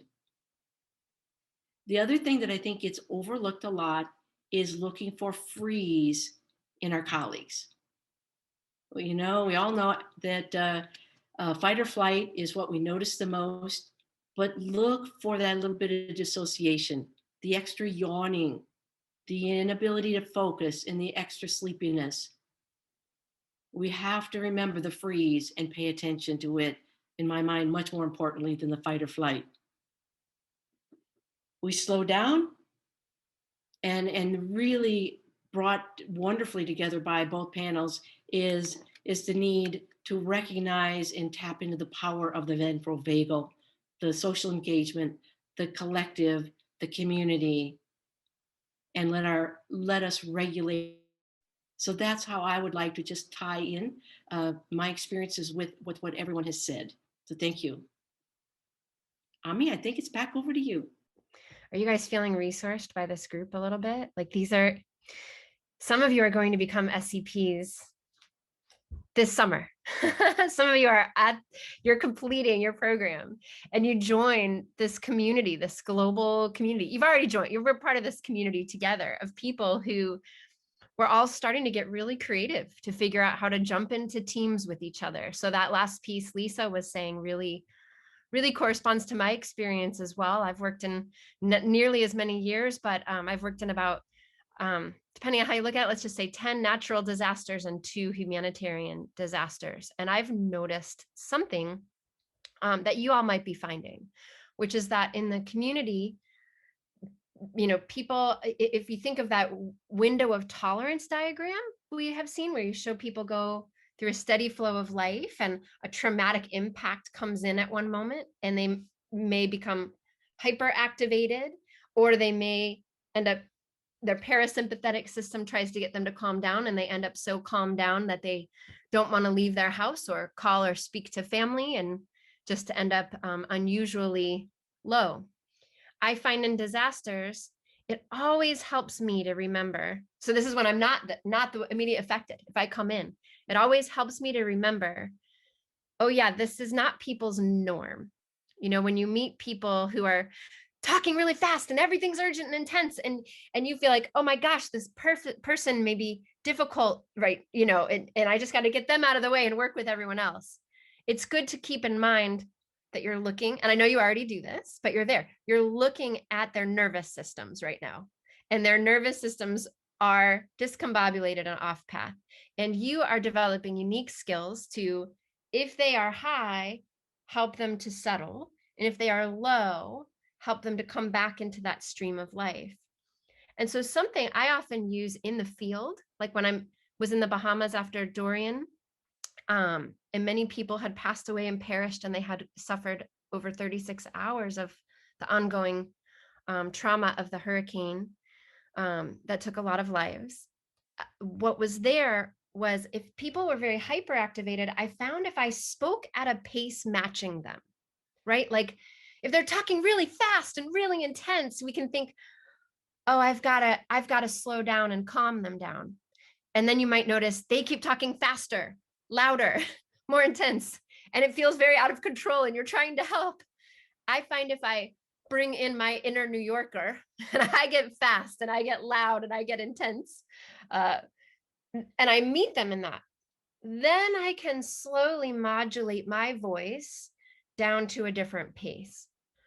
Or I can take my breathing and breathe quickly while I'm talking with them. And I'm aware right now as I'm talking, I'm breathing quickly, I'm talking quickly. I don't want to do that and lose you, but I go into that, and then I begin to pace differently. And they start to match me. There's a natural human resonance that begins to help us match each other. So that tends to help people come into a settled space easier than telling them, calm down or relax or take a deep breath. No one wants to feel, after being that profoundly helpless, that someone is telling them what to do. But we can subtly guide with our own system, like that wonderful pet that helps us calm down when we don't want to, or cheers us up when we're sad because it's wiggling. Also, if someone is very low after a year of the pandemic, a lot of people are just no longer producing much serotonin and adrenaline, and everything is just low. They can't move. They don't want to engage. I find with them that it really helps to do more active engagement, and using inviting language. So again, after someone has survived an immediate crisis, we want to be careful to not tell them what to do, but invite them to do something with us.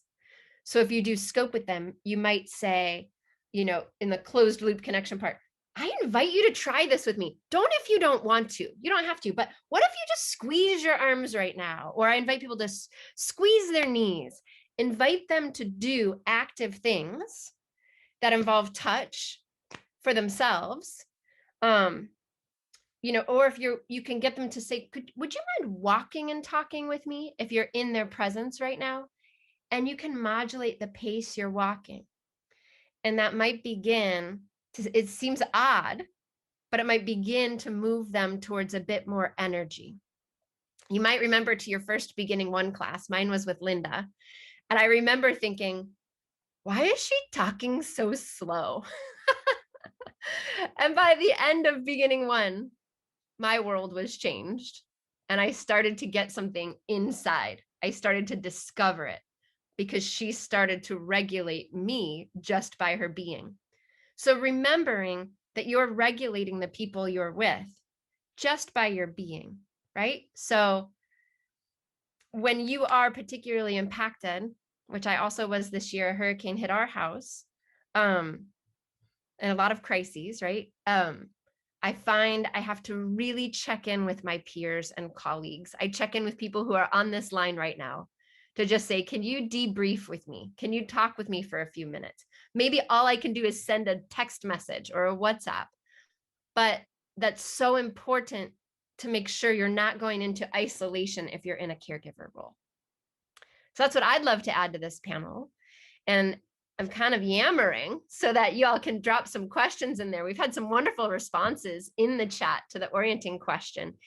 And since we don't have any other questions right now, Tatiana, I feel like, yeah, you have something to add. A little piece that Yes, please. might be important here, because I know there was a lot of aftershocks happening in Croatia.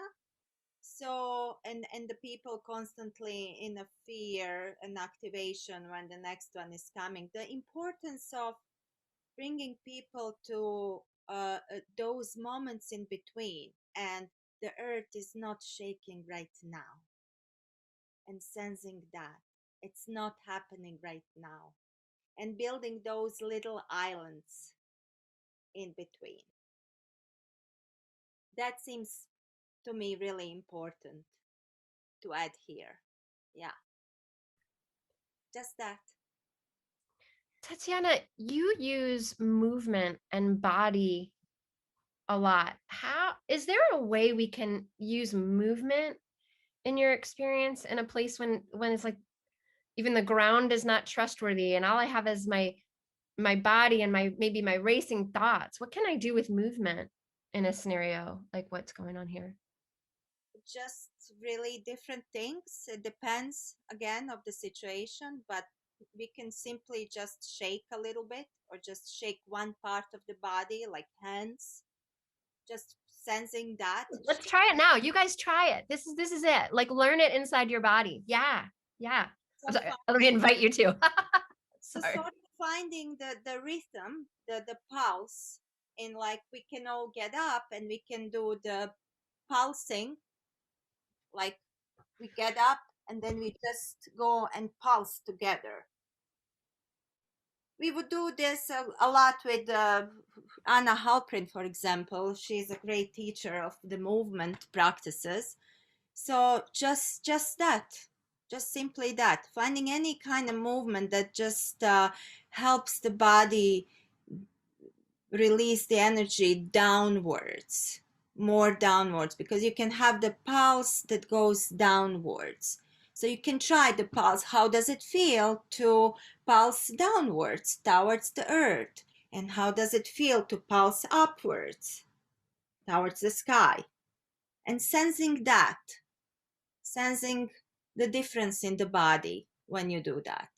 Would one of you be willing to share with us something that you're seeing or experiencing in the region where you are or with people you're working with? Like, help us get a better view on what's been around you. Maybe first of all, I have been working with an therapist. She's around here. She was, at least in the first part. But I still, for example, haven't addressed something, and that is that I'm in Zagreb. Like, I still, maybe even every second day, I feel like I'm shaking, like the earth is shaking. So that is, for example, still with me. It's just tiny little thing. And then, like, it's earthquake and COVID, like what we see around, people are in fear. Like, if you look at an average person, they're really, you can see the fear and the anxiety, and the news, never ending news, and like it sounds like COVID is never ending stories. So it's a totally different world than it was. I mean, earthquake and this and all together. And I can tell you, everything's been really useful. It's so nice to see that world is brought to us as well. And Tatiana is my friend for 20 years, so I'm also like proud of her and grateful to her that she brought this to Croatia. I'm part of I'm the first generation. I'm in training, so yeah, it's really it's amazing that there's a way to heal whatever we've been through. Yes. So Very powerful share, Breedy. It's I imagine you speak for many of us, and any of us who've survived other disasters know there's just this repeat feeling in the body, coupled with this fear and uncertainty. And as we begin to name that for each other and listen for these resources and explore activation and settling in ourselves, like Lisa said, we might find we're developing our own tools that we can share with others. I see a few of you coming on hand with hands, so thank you. Yes, please. Go ahead and share your experience and let us be in this with you. I wanted to share something that I'm having a bit issues with regarding the earthquake.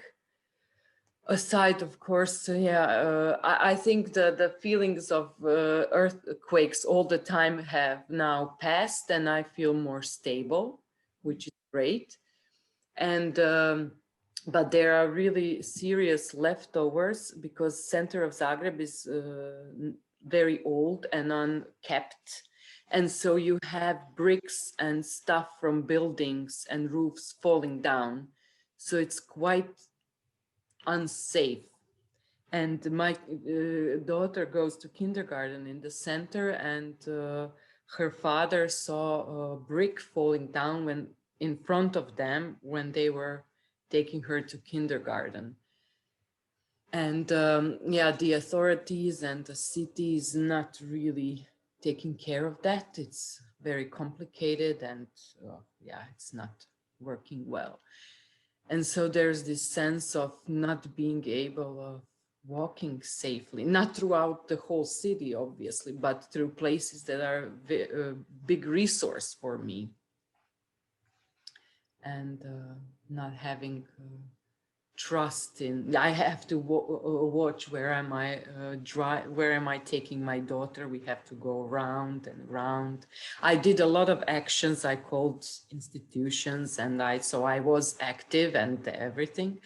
That didn't help a lot, but yeah, that's something that still brings me a bit of unsafety and instability. So you're taking some actions and you feel yourself getting into action. Yeah.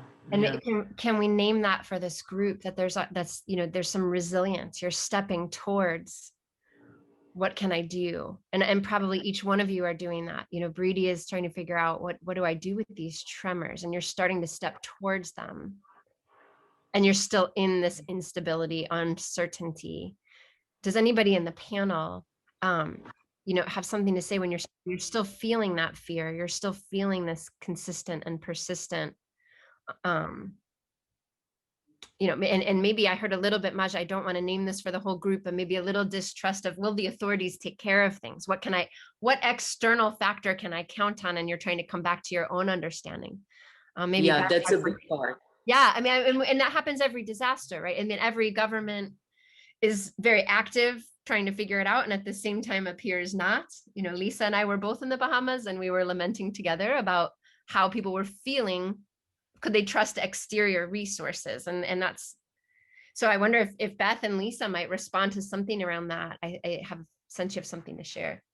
Well, the only thing I wanted to say is it's just deeply resonated with me because, you know, I hear that from people all over, as Ami just alluded to.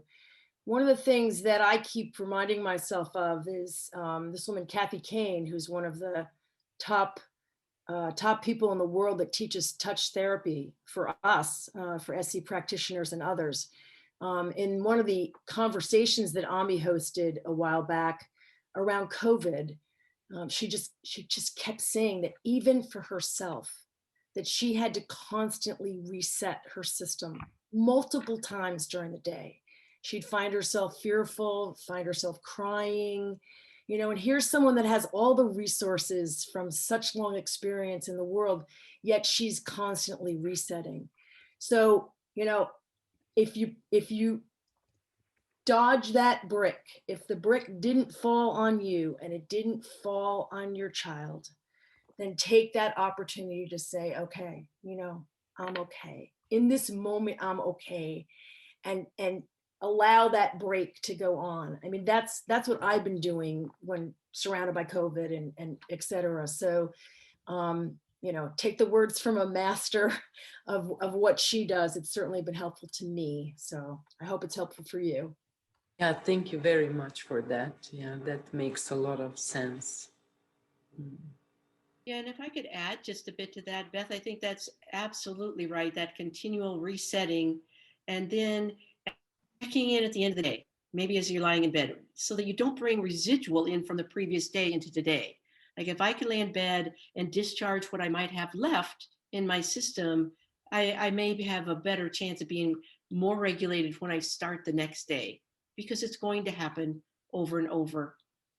Even when we reset ourselves to the best of our abilities each day, it's a quick little check-in. And then at the end of the day, spend a little time, see what's left, and see if it might be able to discharge. Thank you, Lisa. And if someone on the panel could share something about, it just strikes me as big in disaster, falling asleep, like that discharge at the end of the day when your mind is still real full. Someone here might have something to share on that, but I want to next hear from Diana and then Sandra, and then what comes after that. Thank you for that, Maja, so much, so much. You speak all of our hearts and concerns, and we return them to you. Diana. Yeah, I just want to point out that there is situational awareness in that. Like, things can be unsafe. Things are not entirely stable yet.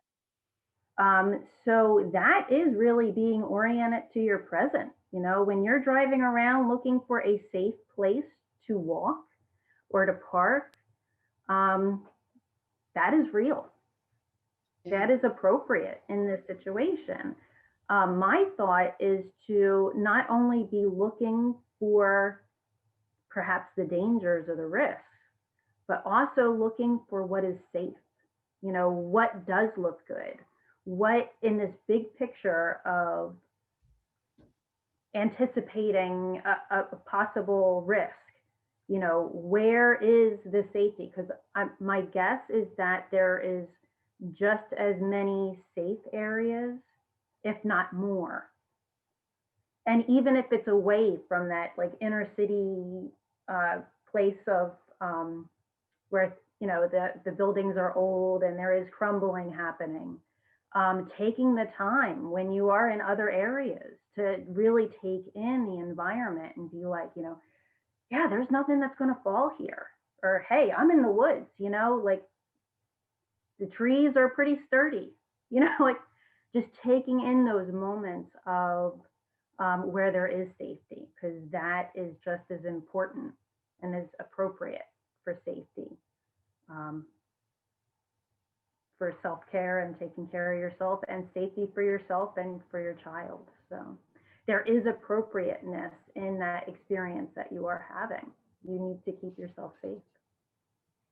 Thanks. Thank you so much. Yeah. That reminds me of Peter's exercise of when we do something and it's like, you say to yourself, like, I'm okay now. Like, instead of saying, oh, it's dangerous here, it's dangerous here. It's like, Diana, you're saying like, I'm safe here. And like, actually really, yeah, I made a good choice. I made a call. They may not have responded, but I made a call. Good choice. I'm safe in that. Good call. Like rewarding yourself. Great. And also I want to name Nevin raised his actual hand. So Nevin, we've got our eye on you too. Next, let's hear from Sandra and Nevin and Thayer. Okay, I just wanted to say that it is a complex, it's really a complex situation, but at the end of beginning 3, when Kavi talked to us and something just left or resonated with me, and that was how after a year of COVID, the dorsal vagal will come and is going to be present, and all the freeze responses. So it's a mix of it, and it's not only that, right, because there is something very spontaneous and natural in people who don't have any psychotherapeutical anything, but who just follow their needs and have the need of social engagement and of just going into the ventral vagal spontaneously. And it's very pendulating, because on one hand you have all those activation energy and all stressful and traumatic things that are happening. But at the other hand, at the same time, people have their resources and they find their natural resources, what corresponds to SE, which is for me very nice to watch, but it's also not only nice to watch, but it's nice to live in a community that can self-regulate and that has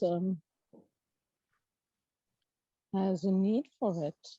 It's not always nice, and it's very stressful and traumatic and sometimes, but it's not all that there is, so that's part of it as well.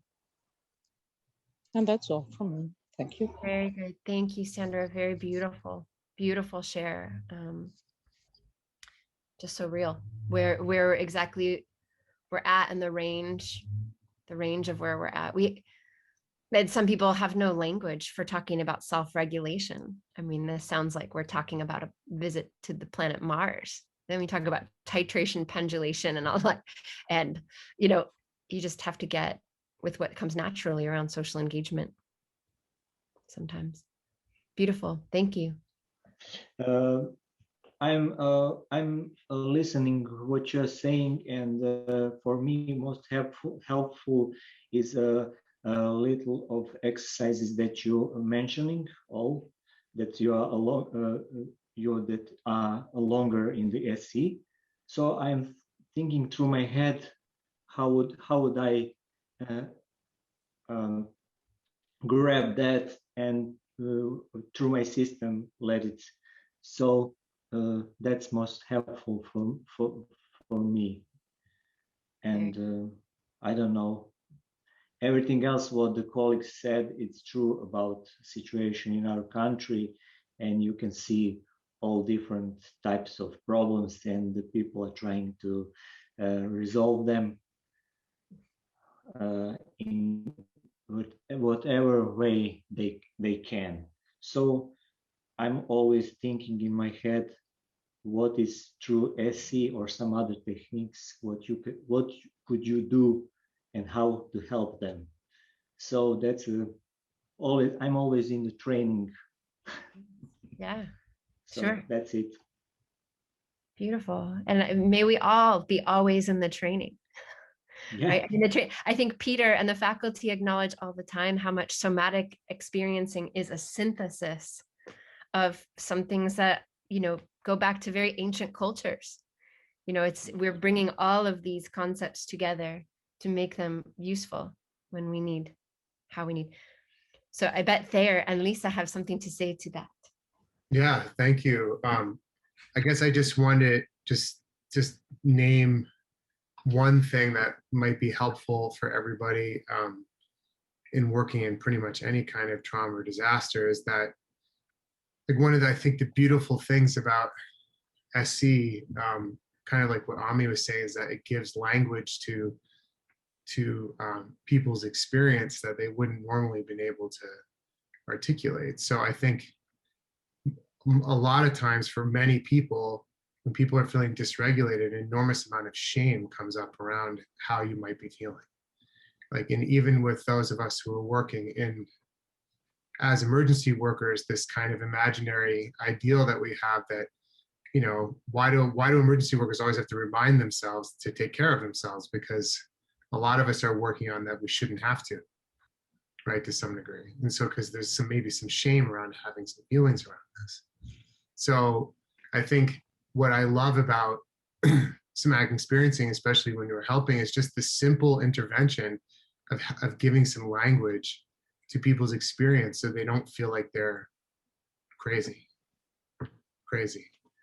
And I think that is not so, like what Sandra was saying in Nevin, like just even that intervention of helping, just like basic psychoeducation can help people's natural resources, which everybody has, hopefully, like emerge. And so that's why I love the SE model, so organic. But like, you know, here, I think a lot of times, you know, many of these, hearing what people are talking about, you know, like, why is this still happening? Or I still thinking that, and we can have these subtle kind of shame blankets around us.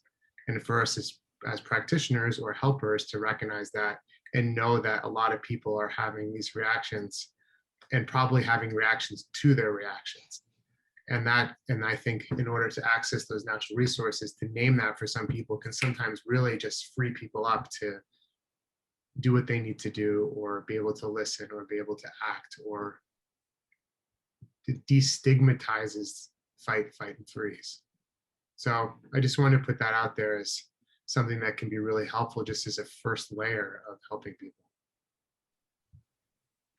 It's there. It's great. Destigmatizing fight, flight, or freeze. Like, wow, I'm not sure that gets always put together in the training directly, in the main training, but like, you know, if we look at developmentally, our own selves, like, do we habitually go to fight or flight, or, you know, under pressure, what do you do, and how long have you done that? You know, I freeze. I just do that. It doesn't matter what. I don't go to naturally to fight. I often go to freeze. But can I destigmatize it? Can I make it not shameful to be like, oh, there's me. I'm active, I'm competent, I'm capable, and it's me freezing again. Can I not be mad or upset with myself for doing that? Can I make that okay? Let it settle, acknowledge the survival energy, and then see what comes next. That's a beautiful invitation there. Beautiful to dissolve the shame around how anybody's feeling in this. Lisa, we have you next. First of all, I want to thank you, Thayer, for that. That was excellent. As Ami said, I'll remember that destigmatizing fight, flight, and freeze, especially for first responders. But I wanted to go back. I just wanted to throw in some fun for situational awareness. That is so huge. If you ever travel with me, you'll think I'm completely hyper vigilant. I'm aware of all dangers as much as possible at all times because I want to be safe. I want to know where the exit row is on the airplane. I want to be in that row if possible. All those things, that's part of good survival. And if you've been in dangerous situations very much, it's a good thing to have. So I really wanted to support that. And I wanted to illustrate that with an example. I was working with a community where a big wildfire had gone through, destroyed much of the side of them. And I was talking with a woman who actually lived in a home that didn't burn down. And she lived on a part of the mountain where the trees were still green. But she felt guilty, and there's survivor's guilt. All her friends' homes burned down, but she was living in what we call the green rather than the black. And she said, what I finally realized is as I look out my window, I can look at the green or I can look at the black. And I choose to look at the green. And so that really fit for me with what Diana was saying, that notice what's not destroyed. Notice what is safe. And notice what's safe, but notice the green. You don't have to look at the black. So I loved that example, and I carried it around with me. And the other part that I just wanted to emphasize that I feel like the first panel talked about a lot, and we've mentioned but not hit on that hard, but is that power of nowness, right now. And in that nowness, not just our environment, but the necessity for us to be very present if we're going to help. And of course, then comes that need for self-regulation. Ami knows in the Bahamas, my main intervention for people coming off of Abaco Island who had family members ripped out of their hands, my main intervention was holding them while they cried their tears on my face. And that takes a lot of presence. That takes a lot of self-regulation. And again, it's not very clinical. Anybody could do it if they have the capacity, and we can teach them that. So I just wanted to pull those examples in to support what others have said so very well. Lisa, those last two things just resonate so much, as so important that we have to name survival guilt. No one mentioned that until now, but there's that thing of I'm not suffering, or I'm not immediately impacted. And so maybe that adds an urgency or a pain or a pressure or a sense, it's really worth looking at that and getting okay with that, getting okay with that you're in a condition to be able to be a resource to others, or helping others who have not been as impacted as badly as others. Be okay with that. And then the last piece is just, Lisa's my mentor too. She's hugely influential to me. She's developed disaster programming for the Institute going way back. So I cannot stress to you enough how happy we are that we have her with us today. But the thing she just mentioned about, oh gosh, my own little brain just went.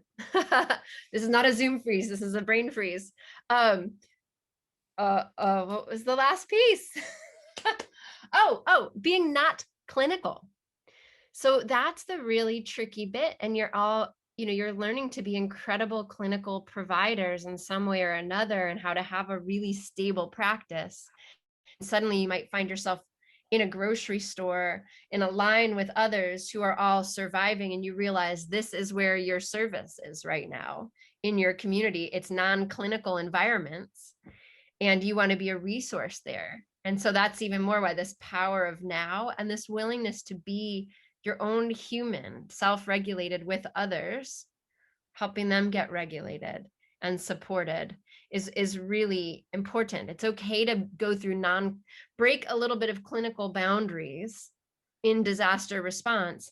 And you'll notice there's a moment when the clinical boundaries come back, when it's time to not minister to everybody in the grocery store, but to get back into the office. And so there's a discernment there. I see Glindy is still with us. I'm so happy for that. And I bet has some gems to share as we begin to wrap up. I'm just loving hearing everybody's experience and sharing. It's so beautiful. And one thing in terms of, the unexpected, and with that powerful shock of trauma can also come powerful resources beyond what people normally experience. And that can take people into the spiritual domain. There may be different forms of ways that people are connecting more to a larger group field. They may be experiencing something that's more kind of resonating with others on a deeper level. And in addition, they may also be having more deep experiences according to their faith. And that can be a wonderful thing to encourage, because when everything is breaking down, when things might be falling on your head, when there's a lack of predictability, we're looking for relative safety in the relative world.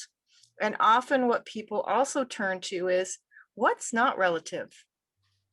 What's more eternal? What is something in my experiencing that goes beyond my rational experience that is everlasting?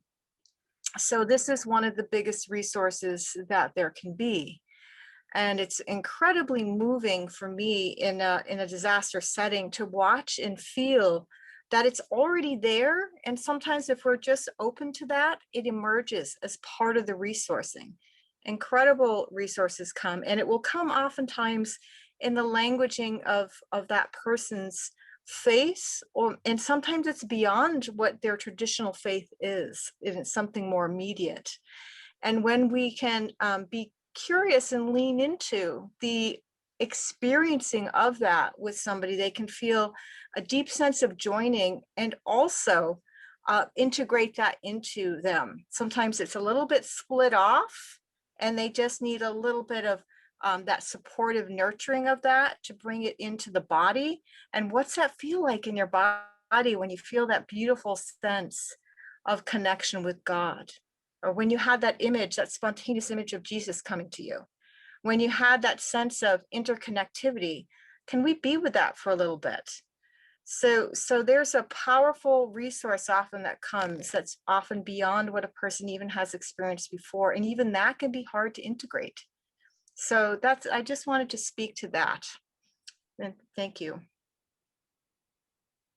Glindy, I hear two things in that are just so important. You just named something that has also maybe has been missing in these panels, like looking for, like, there's this feeling of, oh, disaster, so miserable, sad, bad, wrong. And we can all sit in that together, but maybe it's also phenomenal, majestic, empowering, capacity building, life altering in ways we can't even imagine. This is my favorite book. It's called A Paradise Made in Hell, Built in Hell by Rebecca Solnit. And she talks about how in natural disasters, people are continuously finding their resources. In fact, it starts with the earthquake in San Francisco, saying in 1906, there was a huge earthquake and it took down the city. And it talks about all the people gathering around these big bins where the Chinese laundry mat used to do the laundry. And they dumped all their food in as the refrigeration was going away, lit a fire underneath it. And they had this humongous pot of soup for everybody in the entire town. And they found that the homeless poor and the wealthy elite all gathered around this gigantic bowl of dry cleaning laundry soup. And someone made a joke and they put a sign that said, "This is the Palace Hotel" on the sign of it, because everyone slept around the soup. And today there is a 5-star hotel on that spot called the Palace Hotel. So like, you're naming that there are these resources, these profound good moments, and can we start to keep our eye on them? And then I heard you say it, the sublime sense of the eternal, like that faith that touches into us at that moment of profound vulnerability. Like at the moment of grief and loss, I know there's about 7 fatalities, if I believe, in Croatia from this, but many people experienced, as we teach in the crisis stabilization program, in crisis, people experienced a profound sense of life or death, right? And that in that moment, that has us inquire about eternity. And that's an interesting inquiry. And that can be resourcey if we can help people find that, including ourselves. Love this. This, guys, I don't see a whole lot of questions popping up in the chat. So I'm not going to have us extend the time much more beyond this. But we're not on TV. I can see your beautiful faces. This will be on YouTube eventually, so it will be on TV. But seeing you all and seeing you smile right now, seeing your warmth, your happiness, like we're together. Take a moment and look around the room. Really, like if we were sitting in a room, you wouldn't look at each other. It would be weird. But we can on Zoom see each other's faces and know these humans care like you do about your country, your humans, your people, your life, your profession, your path, your capability to resource others, and that we're in this together. Like these are the people in this with you. And many, many more, I'm sure. And how many thousands are impacted by the little bit of service you're each providing in your own worlds right now? How many thousands are impacted by you just taking care of yourself a little bit today? Like that's so beautiful. Thank you for being here. In closing, I'd like to see, is there anyone who has something that if we ended right now, you'd feel like this isn't complete? I really need to say it. And whether it's a panelist, a participant, anyone, is there something you need to say to really tie a bow on our time together so we can experience, like Kavi said, you know, the boundaries of opening and the boundaries of closing? Let's put that in place as a gift to us. Thank you all for being here. An honor, right? And I'm honored to be the part of this community, and this somatic experiencing and I'm working with the children, like it's giving me the shoot, like I'm resource and I'm here, I can do something about it, I can make a change. Thank you for everything. I'm grateful. Thank you. Thank you. Thank you for all you're putting on the line, everyone. And thank you, panelists. I mean, we didn't know what we were going to do, guys. When you're feeling like, do we know what to do? I can't start this. I don't know what to do. Glindy and I got together right after COVID started and we're like freaking out. What do we do? You know, can we say that? Yeah, we can say that. We're all humans. We just go, what do we do? What do we do? And you just start to get into action. And look at this, the risk of getting into action is often worth it. We may, you know, there's always room to improve, but the risk of getting into action with each other is always worth it. All the emergency responders, we agree about this, right? We run towards explosions. That's what we do. Okay, if you guys want to come off mute, we'll all just give each other a big wave, a big woohoo, and like thank you for being here today. Bless you. And thank you. And I'm gonna let you know the recording. Thank you. Bye. Thank you. Bye. Thanks, everyone. Walk. Walk. Bye.